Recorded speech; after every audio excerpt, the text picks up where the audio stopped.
এই স্বাধীনতা দিবস পালন উপলক্ষে এই স্বাধীনতা অর্জন যারা করছে তারা কিন্তু ওই আমাদের আপনাদের মতো সহজ সরল মানুষ ছিল।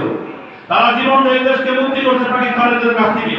সহজ সরল মানুষগুলো জীবন দিয়ে এই দেশ স্বাধীন করছে, আর চোরবাট পাড়া এই দেশকে লুইটা পেটে খাচ্ছে।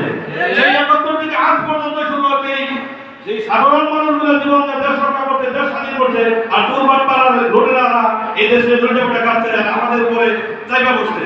সেই স্বাধীনতার সেই যারা জীবন দিয়ে শহীদ হয়েছে তাদের রয়ে আত্মার মাগফিরাত কামনা করছি। তাদেরকে যেন আল্লাহ জান্নাত নসিব করেন। আর সামনে আমরা এই তাদের রক্তের বিনিময়ে আমরা যেন এই পরবর্তী ২৪ যে যোদ্ধারা রক্ত দিচ্ছে সেই রক্তের বিনিময়ে আগামীতে আমরা যেন সেই স্বাধীনতা রক্ষা করতে পারি। আমরা ভালো মানুষগুলোকে বিভিন্ন জায়গায় বসাতে পারি, ভালো মানুষ বসাতে হবে, সেখানে আমাদের স্বাধীনতা রক্ষা হবে। আমরা আমাদের স্বাধীনভাবে চলতে পারবো, যার যার অধিকার সে বোঝাই দিতে পারবে। আশা করবো সামনের নির্বাচনগুলিতে লোকাল